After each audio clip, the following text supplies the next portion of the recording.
শত শত বছর ধরে এক অন্ধকার লোহার খাঁচায় বন্দী ছিল এক বৃদ্ধ জিন। তার লম্বা সাদা দাড়ি মাটিতে মিশে গিয়েছিল, চোখে শতাব্দীর ক্লান্তি।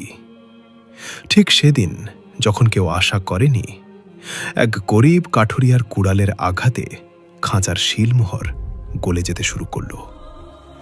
বৃদ্ধ জিন কাঁপা গলায় ফিসফিস করে বলল, হে সৎ হৃদয়ের মানুষ, আমাকে মুক্ত করো। তারপর যা ঘটেছিল জানলে আপনার আত্মা কেঁপে উঠবে। পুরনো সময়ের ঘটনা। এক গ্রামে আকিব নামে এক গরিব কাঠুলিয়া বাস করত। তার সততা ও সন্তুষ্টির জন্য সে দূর দূর পর্যন্ত পরিচিত ছিল। তার জীবন কঠিন পরিশ্রমে কাটত। প্রতিদিন ফজরের আজানের সাথে সে কুড়াল কাঁধে নিয়ে ঘন জঙ্গলের দিকে বের হতো, যাতে সন্ধ্যা পর্যন্ত পর্যাপ্ত খাবার সংগ্রহ করতে পারে। তার একমাত্র লক্ষ্য ছিল তার বৃদ্ধ বাবা মা যেন পেট ভরে খেতে পারেন। এক তপ্ত দুপুরে যখন সূর্য মাথার ঠিক উপরে ছিল এবং গরম হাওয়া মুখ ঝলসে দিচ্ছিল, আকিব এক পরিত্যক্ত ও প্রাচীন ধ্বংসাবশেষের কাছে পৌঁছালে। এই জায়গাটি এমন ছিল যেখানে মানুষ সাধারণত যেত না, কারণ সেখানকার দেয়াল থেকে অদ্ভুত শব্দ আসত। কিন্তু আকিবের চোখে পড়ল একটি শুকনো পুরানো গাছের শিকড়। সেটি কাটতে যেয়ে তার পা একটি ধাতব বস্তুতে আঘাত পেল। মাটি সরাতেই সে মাটিতে চাপা পড়া একটি মরচে ধরা কিন্তু শক্ত লোহার খাঁচা আবিষ্কার করল। খাঁচার ভেতরে অত্যন্ত বৃদ্ধ, কুঁচকানো মুখের এবং লম্বা সাদা দাড়িওয়ালা এক জিন বন্দী ছিল। তার চোখে শতাব্দীর ক্লান্তি ও অসহায়ত্বের ছাপ। আকিবকে দেখতে পেয়ে সে বৃদ্ধ জিন কাঁপা গলায় ডাকল, হে সৎ হৃদয়ের মানুষ, আমার উপর দয়া করো এবং এই একাকী বন্দিত্ব থেকে আমাকে মুক্তি দাও। আমি শত শত বছর এই খাঁচায় আমার পাপের শাস্তি ভোগ করেছি এবং এখন আমার মধ্যে আর এই বন্দিত্ব সহ্য করারও শক্তি অবশিষ্ট নেই। আকিব যে স্বভাবগতভাবে নরম হৃদয়ের ছিল, সে ভয় ও বিস্ময়ের মিশ্র অনুভূতিতে জিজ্ঞেস করল, হে বৃদ্ধরূপের জিন, তুমি এই অবস্থায় কিভাবে পৌঁছালে এবং কে তোমাকে এই লোহার খাঁচায় বন্দী করে রেখেছে? জিন একটি দীর্ঘশ্বাস ফেলে বলতে শুরু করল, আমার গল্প অনেক দীর্ঘ, কিন্তু এর সারমর্ম হল, আমি যৌবনের নেশায় পথভ্রষ্ট হয়েছিলাম, অহংকারের পথ বেছে নিয়েছিলাম এবং আমার বুজুর্গদের উপদেশ উপেক্ষা করে এমন এক জাদুকরী রহস্য চুরি করার চেষ্টা করেছিলাম যার আমি যোগ্য ছিলাম না। ফলস্বরূপ সময়ের এক মহান জাদুকর আমাকে এই লোহার শিকলে বেঁধে এখানে কবর দিয়েছিলেন। তিনি শর্ত রেখেছিলেন যে যতক্ষণ না কোনো খাঁটি নিয়তের মানুষ আমাকে এখান থেকে বের করে তার বুদ্ধিমত্তার প্রমাণ দেবে, ততক্ষণ আমি মুক্ত হতে পারব না। আকিব যখন এই কথা শুনল, তখন তার মনে সহানুভূতির তরঙ্গ জাগল। কিন্তু সে এটাও ভালোভাবে জানত যে জিনদের ব্যাপারে সতর্কতা অত্যন্ত জরুরি। তাই সে মনে মনে ভাবল যে প্রথমে এই জিনের প্রকৃত নিয়ত পরীক্ষা করা উচিত এবং তারপর কোনো সিদ্ধান্ত নেওয়া উচিত। সে জিনকে বলল, আমি তোমাকে মুক্ত করতে পারি, তবে আমার ভয় হচ্ছে যে তুমি বাইরে বের হয়ে আবার তোমার পুরনো অভ্যাসে ফিরে যাবে এবং মানব বসতির জন্য বিপদ ও বিশৃঙ্খলার কারণ হয়ে দাঁড়াবে। বৃদ্ধ জিন কাঁদতে শুরু করল এবং কসম খেয়ে বলল যে সে এখন শুধুমাত্র সৎকর্ম ও সেবার পথ অবলম্বন করবে এবং আকিবকে সেই সমস্ত গোপন ধনভাণ্ডার দেখাবে যার উল্লেখ শুধুমাত্র প্রাচীন পুস্তকগুলিতে পাওয়া যায়। আকিব এই চিন্তায় নিমগ্ন ছিল যখন হঠাৎ জঙ্গলে একটি প্রবল ঝড় উঠল এবং পাখিরা ভয়ে উড়তে লাগল, যেন কোনো বড় পরিবর্তন ঘটতে চলেছে। এই মুহূর্তে আকিব লক্ষ্য করল যে খাঁচার উপরে লাগানো শিলমোহর ধীরে ধীরে গলতে শুরু করেছে। কিন্তু কুড়াল দিয়ে শিকল ভাঙার আগে আকিব জিনকে এমন একটি প্রশ্ন করল যার উত্তর তার ভাগ্য সম্পূর্ণভাবে বদলে দিতে পারে। এই গল্প এখন তার গুরুত্বপূর্ণ পর্যায়ে পৌঁছে যাচ্ছিল, যেখানে বুদ্ধি ও হৃদয়ের দ্বন্দ্ব শুরু হবে। আকিবকে সিদ্ধান্ত নিতে হবে যে একটি পুরনো জিনের প্রতিশ্রুতি সত্য নাকি এটি শুধুমাত্র একটি নতুন ফাঁদ যা তাকে বড় বিপদে ফেলবে। আকিব আকাশের দিকে তাকালো এবং আল্লাহর কাছে সাহায্য চাইল, যাতে তিনি তাকে সঠিক পথের দিকে হেদায়েত দেন। এখন সে খাঁচার একদম কাছে দাঁড়িয়েছিল এবং তার হাতে সেই কুড়াল ছিল যা তার জীবিকার মাধ্যম ছিল। কিন্তু আজ সেটি একটি মহান ঐতিহাসিক ঘটনার অংশ হতে চলেছে, যার প্রভাব আগামী প্রজন্মের জন্য পথ নির্দেশনার কারণ হবে। সেই বৃদ্ধ জিনের দিকে তাকালো, যে খাঁচার শিক দিয়ে তার মুখ ঠেকিয়ে অনেক আশা নিয়ে তাকে দেখছিল। আকিবের মনে বৃদ্ধদের সেই কথা ঘুরপাক খাচ্ছিল যে জিনদের কথায় বিশ্বাস করা বালিতে প্রাসাদ নির্মাণের মতো। কিন্তু সেই জিনের চোখে বিদ্যমান অনুশোচনার গভীর ছায়া তাকে ভিন্ন কিছু বলছিল। আকিব একটি গভীর শ্বাস নিয়ে বলল, হে জিন, আমি তোমাকে মুক্ত করার পথ দেখিয়ে দেব, কিন্তু তোমাকে প্রথমে আমাকে বলতে হবে যে এই লোহার খাঁচায় তোমার এই অবস্থা কেন হয়েছিল। কারণ আমি এমন কোনো বিশৃঙ্খলাকে মুক্ত করতে চাই না যা আবার পৃথিবীতে ফিতনা সৃষ্টি করবে।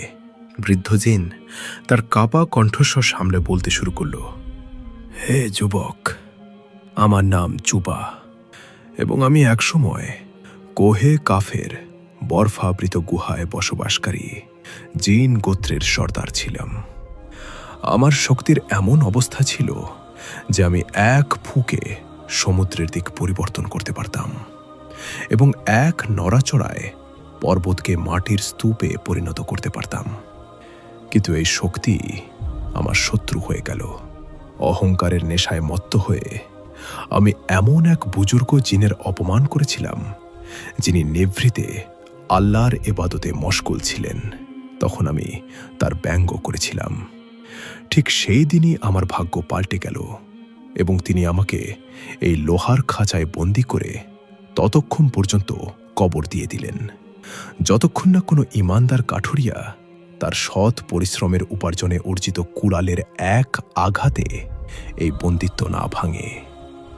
আকিব যখন এটি শুনল, তখন তার খুব অবাক লাগল যে তার কুড়ালের এই তিলিসমের সাথে কি সম্পর্ক রয়েছে।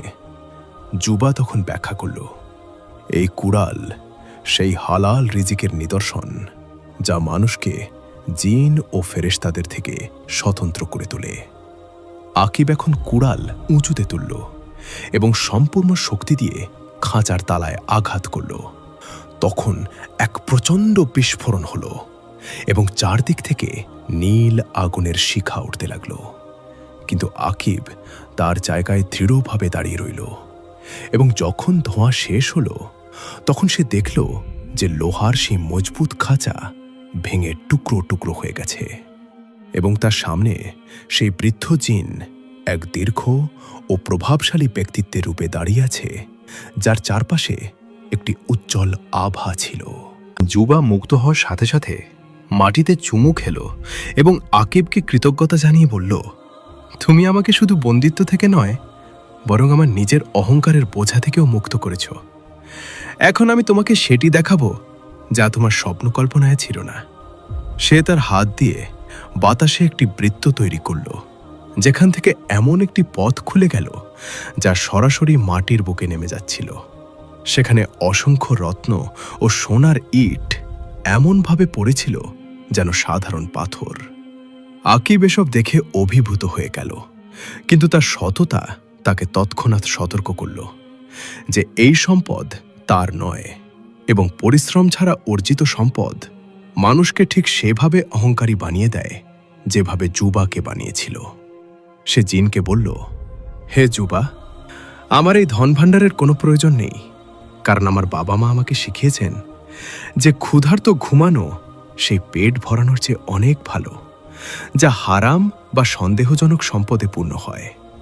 জিন এটি শুনে বিস্ময়ে নিমজ্জিত হল যে একজন গরিব মানুষ এত বিশাল সম্পদকে প্রত্যাখ্যান করছে। এবং এখানেই এই গল্পের সেই মোড় শুরু হয় যেখানে আকিবের পরীক্ষার তৃতীয় পর্যায়ে আসে। কারণ জিন এখন তাকে এমন একটি প্রস্তাব দিল যা সম্পদের চেয়ে অনেক বেশি বিপজ্জনক ও আকর্ষণীয় ছিল, অর্থাৎ গায়েবের জ্ঞান এবং দুনিয়ার উপর কর্তৃত্বের ক্ষমতা। আকিবকে এখন বুঝতে হবে যে সে তার সারল্য বজায় রাখতে পারবে কিনা, নাকি সেই নতুন ফাঁদে আটকে যাবে। যুবা যখন আকিবের সন্তুষ্টি ও সম্পদের প্রতি নির্লোভতা দেখল, তখন তার চোখে এক অদ্ভুত ঔজ্জ্বল্য দেখা দিল। সে তার লম্বা দাড়িতে হাত বুনালো এবং আকিবের কাছে এসে অত্যন্ত নিচু ও রহস্যময় স্বরে বলল, হে কাঠুরিয়া, তুমি মাটি ও পাথরের মূল্য প্রত্যাখ্যান করেছ, কিন্তু তুমি কি সেই ক্ষমতাও প্রত্যাখ্যান করবে যার মাধ্যমে তুমি সময়ের গতিবিধি বুঝতে পারবে এবং মানুষের হৃদয়ের গোপন রহস্য জানতে পারবে? আমি তোমাকে সেই জ্ঞান শেখাতে পারি যার দ্বারা তুমি পাখিদের ভাষা বুঝবে এবং বাতাসের পিঠে ভ্রমণ করবে, যাতে তোমার এই কঠিন পরিশ্রম থেকে মুক্তি মিলে। আকিব এক মুহূর্তের জন্য থেমে গেল এবং তার মনে এই চিন্তা এলো যে যদি সে গায়েবের বিষয়গুলি জানতে পারে, তাহলে হয়তো সে তার বাবা মায়ের অসুখের চিকিৎসা আরও ভালোভাবে করতে পারবে বা তার গ্রামের গরিব মানুষদের সাহায্য করতে পারবে। কিন্তু পর মুহূর্তেই তার বিবেক তাকে ঝাঁকুনি দিল যে আল্লাহ যে জ্ঞান মানুষের কাছে গোপন রেখেছেন, তাতে অবশ্যই কোনো বড় প্রজ্ঞা লুকিয়ে আছে এবং অন্য মানুষদের হৃদয়ের অবস্থা জানা কষ্ট ছাড়া আর কিছুই দেবে না। সে জিনের দিকে তাকিয়ে অত্যন্ত গুরুত্বের সাথে উত্তর দিল, হে বৃদ্ধ জিন, প্রকৃতি মানুষের জন্য গোপনীয়তায় যে শান্তি রেখেছে, এটাই তার জীবিত থাকার প্রমাণ। এবং যদি আমি সবার হৃদয়ের মন্দ দিক জানতে পারি, তাহলে আমার হৃদয় থেকে মানবতার প্রতি ভালোবাসা শেষ হয়ে যাবে। আমার পাখিদের ভাষা নয়, বরং মানুষের দুঃখ বোঝার প্রয়োজন। এবং এর জন্য আমার কোনো জাদুকরী জ্ঞানের নয়, বরং শুধুমাত্র একটি কোমল হৃদয়ের প্রয়োজন। যুবা আকিবের এই গভীর প্রজ্ঞায় অভিভূত হয়ে গেল এবং তার মনে হলো যেই সাদাসিধে কাঠুরিয়া বাস্তবে সেই সমস্ত বড় দার্শনিকদের চেয়েও বেশি জ্ঞানী। এখন জিন তার কথার ধরন বদলাল এবং আকিবকে বলল, তুমি আমার প্রতিটি প্রস্তাবকে তোমার নৈতিক উচ্চতা দিয়ে পরাজিত করেছ, কিন্তু এখন আমি তোমাকে এমন একটি জায়গায় নিয়ে যাব যেখানে তোমার আমার সাহায্যের প্রয়োজন পড়বে। হঠাৎ একটি তীব্র ধূলি ঝড় উঠল এবং আকিবের মনে হলো যেন মাটি তার পায়ের নিচ থেকে সরে যাচ্ছে। এবং যখন তার চোখ খুলল, তখন সে নিজেকে এক বিশাল ও সুন্দর সবুজ মাঠে আবিষ্কার করল, যেখানে চারদিকে সুগন্ধি ফুল ফুটেছিল এবং মাঝখানে এমন একটি ঝর্ণা বয়ে যাচ্ছিল যার পানি রূপার মতো চকচক করছিল। যুবা ইশারা করে বলল যে সেই ঝর্ণার ওপারে এমন এক জনপদ আছে যেখানকার মানুষ সব কিছু থাকা সত্ত্বেও এমন একটি জিনিসের জন্য তৃষ্ণার্ত যা শুধুমাত্র তোমার কাছে আছে। আকিব বিস্ময়ের সাথে জিজ্ঞেস করল যে তার কাছে এমন কি আছে যা এই ধনী মানুষদের কাছে নেই। জিন উত্তর দিল, সেটি হলো হৃদয়ের প্রশান্তি, যা তুমি তোমার সন্তুষ্টি থেকে অর্জন করেছ। এখন তোমাকে এই জনপদের শাসকের সামনে যেতে হবে, যিনি এক দুরারোগ্য বিষাদে আক্রান্ত, এবং যদি তুমি তোমার কথা দিয়ে তার আত্মাকে শান্তি দিতে পারে, তাহলে সেই লোহার খাঁচার শেষ প্রভাবও আমার থেকে শেষ হয়ে যাবে। আকিবের উপর এখন একটি ভারী দায়িত্ব এসে পড়েছিল, কারণ তাকে শুধু একজন মানুষের সাহায্য করতে হবে না, বরং সেই জিনের সম্পূর্ণ মুক্তির লড়াইও করতে হবে যে সবেমাত্র তওবা করেছে। সে জনপদের দিকে এগোতে লাগল, যেখানে উঁচু মিনার ও সোনার গম্বুজ সূর্যের আলোতে চকচক করছিল, কিন্তু পরিবেশে এক অদ্ভুত নীরবতা ও বিষাদ ছড়িয়েছিল, যেন সেখানকার বাতাস থেকে জীবনের উৎফুল্লতা শেষ হয়ে গেছে। আকিব অনুভব করল যে এটি তার সবচেয়ে বড় পরীক্ষা, যেখানে তাকে নিজের চরিত্রের সুগন্ধ দিয়ে একটি বিরান হৃদয়কে আবাদ করতে হবে এবং প্রমাণ করতে হবে যে প্রকৃত সুখ প্রাসাদে নয়, বরং আল্লাহর সন্তুষ্টিতে লুকিয়ে আছে। সময় অতিবাহিত হল এবং আকিবের কাহিনী প্রজন্মের পর প্রজন্ম একটি শিক্ষা হিসেবে পৌঁছে গেল। সততা ও আন্তরিকতার পথ কঠিন অবশ্যই, কিন্তু তার পরিণাম সুন্দর ও দীর্ঘস্থায়ী হয়। প্রকৃত স্বাধীনতা শিকল থেকে নয়, বরং নিজের প্রবৃত্তিকে কামনার দাসত্ব থেকে মুক্ত করার মধ্যেই নিহিত।